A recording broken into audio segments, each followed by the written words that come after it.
Right parliament ఉభయ సభను ఉద్దేశించి రాష్ట్రపతి ద్రౌపది ముర్ము ప్రసంగిస్తున్నారు. ప్రత్యక్ష ప్రసారం ద్వారా వీక్షిద్దాం. ना किसी रूप से जोड़ रहा है.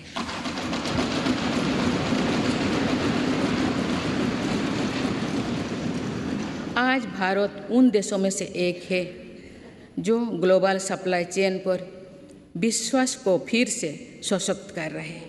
इसलिए आज दुनिया भारत की तरफ उम्मीद की नज़र से देखते हैं. इस वर्ष भारत G20 जैसे प्रभावी समूह का नेतृत्व कर रहा है.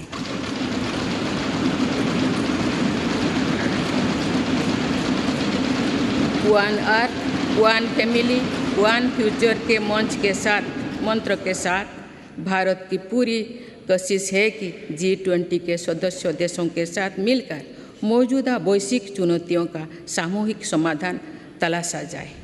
मेरी सरकार इसको सिर्फ एक डिप्लोमेटिक प्रोग्राम तक सीमित नहीं रखना चाहती, बल्कि ये पूरे देश के प्रयास से भारत के सामर्थ्य और संस्कृति को शोकेस करने का अवसर है.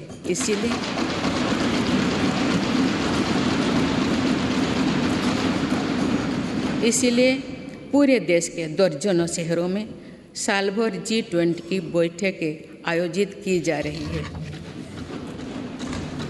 माननीय सदस्यगण, ये भारत के वैश्विक रिश्तों का बेहतरीन दौर है.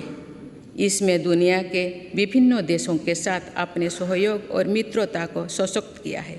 एक तरफ हम इस वर्ष SCO की अध्यक्षता कर रहे हैं, तो ही दूसरी तरफ वर्ल्ड का मेंबर होने के नाते इंडो पैसिफिक में शांति, स्थिरता और समृद्धि के लिए काम कर रहे हैं.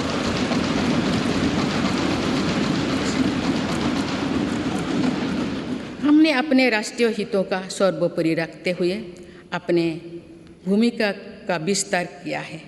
अफगानिस्तान में भूकंप हो या फिर श्रीलंका का संकट, हम सबसे पहले मानवीय सहायता लेकर पहुंचे. भारत को लेकर आज जो सद्भाव है, उसका लाभ हमें अफगानिस्तान और यूक्रेन में पैदा हुए संकट के दौरान भी मिला. संकट में फंसे अपने नागरिकों को हम इन देशों से सुरक्षित लेकर आए. इस दौरान भारत ने कई अन्य देशों के नागरिकों की मदद करके अपना मानवीय स्वरूप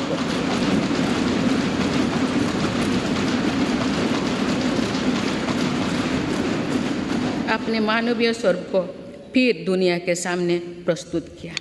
माननीय सदस्यगण, भारत ने आतंकवाद को लेकर जो कड़ा रुख अपनाया है, उसको भी आज दुनिया समझ रहा है.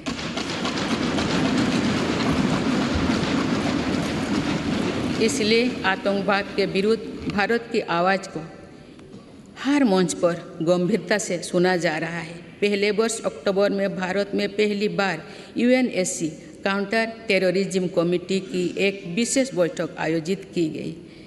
इसमें भी भारत में आतंकवाद के विरुद्ध अपनी भूमिका को स्पष्ट किया.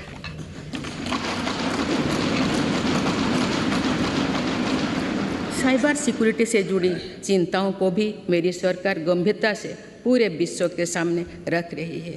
मेरी सरकार का साफ मानना है कि स्थायी शांति तभी संभव है जब हम राजनीतिक और रणनीतिक रूप से सशक्त होंगे. इसलिए अपनी सैन्य शक्ति के आधुनिकीकरण पर हम निरंतर बल दे रहे हैं.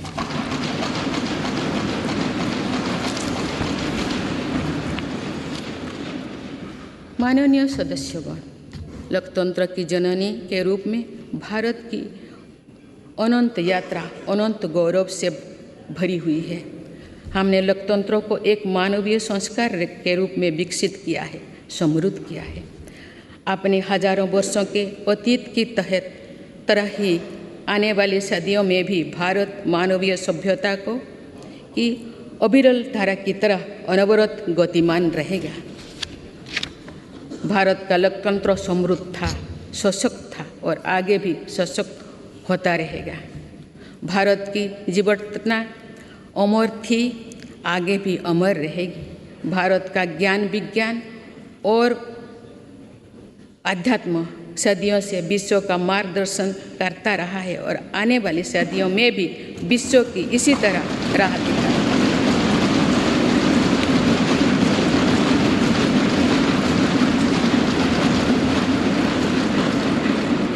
भारत के आदर्श और मूल्य अंधकार से भरे गुलामी के दौर में भी अक्षुण्ण रहे हैं और ये आगे भी अक्षुण्ण बने रहेंगे। एक राष्ट्र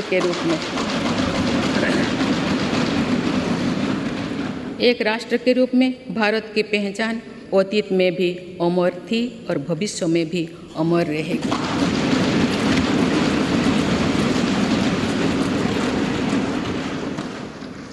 लोकतंत्र के केंद्र इस संसद में हमारा प्रयास होना चाहिए कि हम मुश्किल लगने वाले लक्ष्य तय करें और उन्हें हासिल करके दिखाएं।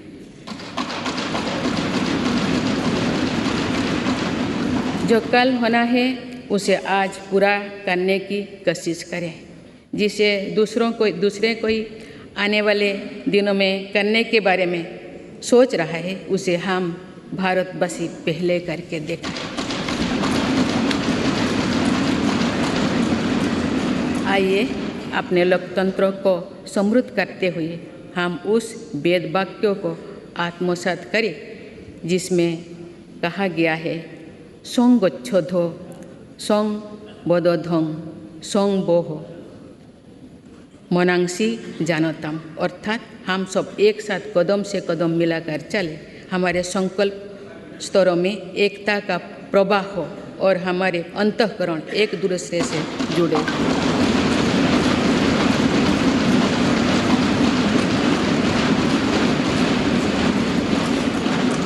आइए हम राष्ट्र निर्माण के इस महायज्ञ में अपने कर्तव्य पथ पर चलते हुए संविधान की शपथ को पूरा करें।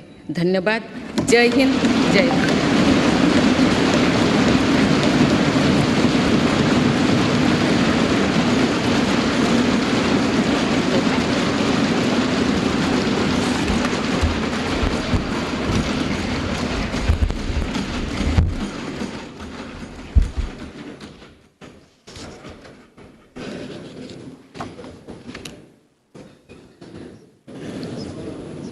Honorable members, select paragraphs from the address by the President of India, Srimati Draupadi Murmuji, to Parliament, and the rest may be taken as read.